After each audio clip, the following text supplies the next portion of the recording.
Okay, Tim Kirby Russia fans, here we are. I'm going to be responding to a message I got from someone I actually like. So in this video, I'm going to maybe sort of chip away at this person's opinion a little bit, but I actually have a very high opinion of this person, and I want them to know that. So this is nothing personal. I just have a slight bit of disagreement with you and some points I want to clear up. As you can see, I responded that I needed some time to mull this over, and I did. I actually took some time to sort of think about providing a good answer to this person.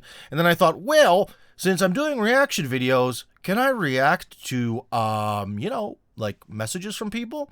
And I'm thinking that I can. So anyways, this message is about the fall of the English language being used in sort of public spaces within Russia, or at least where this person lives. So anyways, let's get to this message, and I'll kind of go through it and give my thoughts about his questions, or should I say more criticisms of some things he's noticed. So anyways, hey Tim, so I went from the good news of your live stream to the bad news that I was going to post it on or the hardcore chat, but I didn't know if it would be appropriate. Yes, it would be appropriate. Don't worry, man. We are not... Tim Kirby Russia is not part of an evil dictatorship or propaganda ploy. You are, tell me things. If there are problems in Russia, things that you see are bad or you don't understand, you're free to talk about it, man. Freedom of speech, man. You're... free to even like something and not like certain aspects of it, You can like Russia and find certain parts of it annoying. Just as in you can also really like America, but also be annoyed by certain parts of it. So anyways, continuing on, reports that in the bureaucratic at the self-serve stand, the English option has been removed. Bureaucratic is a major grocery store chain, so apparently they had a self-service stand, but no more English there. Then today we learned that it has also been removed from the metro kiosks as well.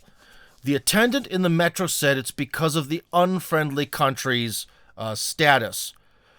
So some Russian bureaucrat has decided to show us that he can be just as stupid as our American government. And who does this help? No one. Okay, so here we go. We're getting into some of the nitty-gritty. Now, one of the things you have to remember is that you asked someone who just works at the metro. So, for example, what if we did this in a different business? We go up to McDonald's and we ask the person at the drive-thru window, why is the McRib sandwich not a permanent feature? Why is the McRib sandwich seasonal? Do they really have an answer? No, they don't. I mean, if you go to the security guard at a mall and you say, hey, there's this like vape store at the mall, but don't you know that vaping is a way to trick children into smoking cigarettes? Why is there a vape store at this mall? Do you think the security guard has an answer? So one of the problems is probably the person you spoke with in the metro really doesn't have the ability to answer, and they just sort of made an assumption, okay? Now, one thing I could tell you is that part of the whole deal with like the Olympics and a lot of these international sports competitions was that Moscow or Russia had to have English language, everything, translations on everything in order to be able to host the Sochi Olympics. So here we sort of see this sort of cultural imperialism side of the Olympics, that basically before then, they actually didn't have English in the metro. They did, I think, always have a transliteration of everything into Latin letters, but they didn't even say it in English, like the name of the upcoming station or whatever. And when they first released that, everyone found it so funny, so ridiculous, the Russians, I mean. It sounds so stupid, especially my favorite one is with a thick English accent. The next station is Verkhnie Kotli, which is particularly brutal on the ears, because the people they got to do it really didn't know what the words were supposed to sound like in Russian. So even as like a foreign person who's trying to say something kind of in a little bit more of an understandable way, as opposed to a like pure pronunciation, they kind of failed on both fronts. So they did a really bad job of it. But so anyways, Russia only did this because they had to essentially be allowed into certain Western-based international organizations. And now those are gone. So I think that might be potentially part of the reason with like some of the Metro stuff. But again, I'm only guessing. And this person who works at the Metro, she has no clue. But in true Russian pessimistic style, she's absolutely certain that it's because of that unfriendly country status and that she knows everything. She knows the dark secret. Now, about bureaucratic, that's kind of weird, but I can tell you about the mentality of a Russian bureaucrat on the bureaucratic side. It isn't out of spite. It's the idea that, well, we have to continue supporting all these languages, but there's no more foreign people in Russia, so why bother? That's the way they're thinking. I know that's ridiculous. I actually think the amount of foreign people in Russia is growing, but based on the opinion of a very middle-aged, not super talented Russian bureaucrat, there's no more foreign people here at all, so why bother with the English? So I think that that's a huge part of it.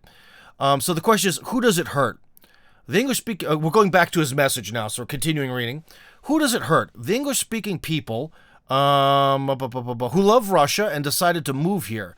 I've never used those machines, but doesn't speak or read Russian, and they were a huge help to... And will they next remove all of the English on their signage? This is so maddeningly stupid. I just had to express my frustration. Well, there's kind of a few ways you could look at it. Okay, so here's on the one thing. Russia in theory wants to, at least that's what they're telling me, at least that's what they want from me, it seems, when they put me on all these fancy committees and stuff, that they want to attract foreign people here. But they want those foreign people to assimilate. And I can tell you one thing, although this person who's speaking, judging by their hair color, they're definitely not in their 20s, so they have a few more years on their life, and of course it gets harder to learn a language based on, your age. But there's one thing we have to think about that, people kind of got to get with the program. And in a lot of ways, if you're thinking about some kiosk, where you're kind of, I've never used the Pettikrostic kiosk, but I definitely know the one for Pechorachka, the fiver. And really, it's like a 3-button press. You don't even really, once you have someone show you it, you could memorize the buttons, or you could at least try to memorize those 3 words. For a lot of these things, I think they provide a crutch for people to not even learn just a bit of Russian. And if I were, say, the emperor of Russia, to be honest, I wouldn't have anything written in English really anywhere. Maybe the airport.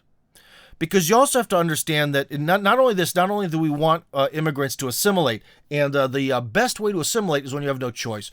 Why are there so few, say, English people or Americans or Australians who speak fantastic Norwegian, Swedish, or Finnish?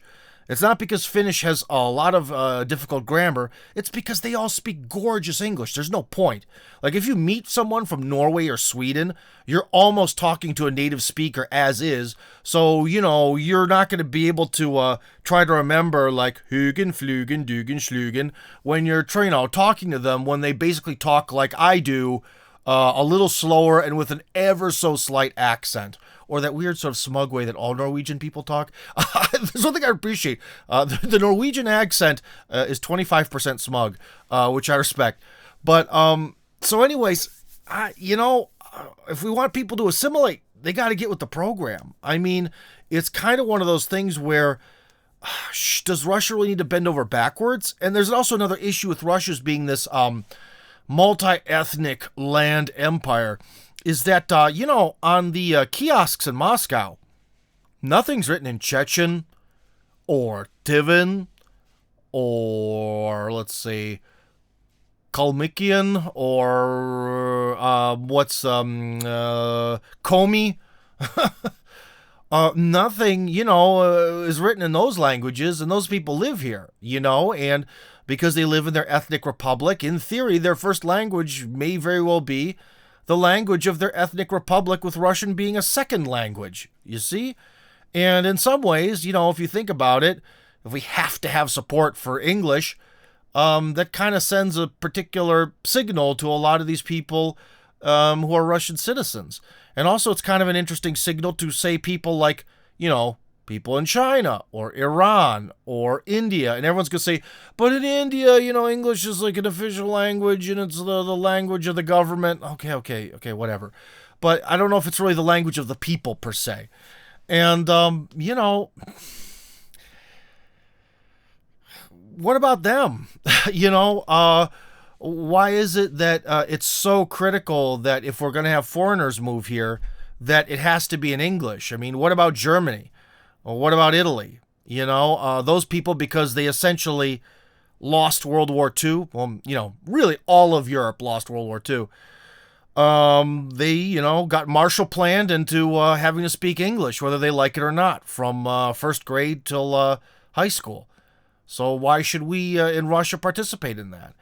I don't think things are so sort of open and shut. And again, I don't know if really giving people like the crutch of being able to do things in English within Russia is necessarily the best idea. So I'm not quite sure on all this. Now, he continues on, so let's get back to his message. He says, my Russian neighbor just informed us that she and her husband always listened to a radio station here that used an English-speaking broadcaster, but in the middle of the program, 2 months, the English stopped. Okay, it's a little weird. Went to Russian and stayed that way. Yeah, maybe, I don't know. I, again, always sort of debated the necessity to have that English language radio station that I think they started up when Sobyanin became mayor. What is it already, like 7 years ago? Man, time flies. But anyways, it was already, in the 2010s, and they're opening up a radio station for foreigners. Most foreign people, when you want to hear something in English, you've got your YouTube, you've got your, Spotify for your music and all this other fun stuff. There's sort of no necessity to have this kind of radio station. So again, I don't know. I don't really see that as too big of a problem. I think one of the key things is that if we really want to maybe make a sort of balanced position on this thing, is like with these, kiosks and stuff, is make the kiosk obvious, or use a lot of icons next to pictures. That way people can sort of get used to it, They're really, especially because Russia partially is involved in the war that it's involved in because the Ukrainians tried to ban their language. Oops, dropped my fidget spinner here. Whoopsies. But I'm going to keep going because I was already recording this video for a long time. But anyways, Russia kind of started this, one of the reasons it had to engage in this war was because of the ban of the Russian language and culture that was being done in Kiev. Of course, someone's going to say, well, the ban technically wasn't a true broad blanket ban of the language. It was going there. So banning English is never going to happen. It's just not. It's unconstitutional. It would be insane. They also still teach English at every school in Russia. So that's not going to happen. But again, like if it comes to immigration, I would prefer that if Russia really wants to sort of roll out the red carpet and attract foreigners, it maybe needs to do that, like I think more on the legal side of actually making it possible or giving people this legal pathway. But when people come here, they have to kiss the ring of the Russian emperor, and they have to an extent, assimilate. I mean, not everyone's great at languages, but I'll tell you one thing. When I was in America, some of my neighbors were Italians from Italy, but they spoke English pretty good, and I'm happy with that. But what if they didn't? I remember even as a kid how we had some people from India, and of course the kids all spoke English. They went to school, right? Some of the teenagers came over as teenagers, and that was rough for them. But like their grandparents, they didn't even try. And so I never really liked their grandparents because they came to America. They want to be on Team America. And you can't even try to figure out 10 or 20 words. Nope, you're just going to not talk to anyone who's local. Yeah, thanks. So I'll put it this way. How about we put it in these terms?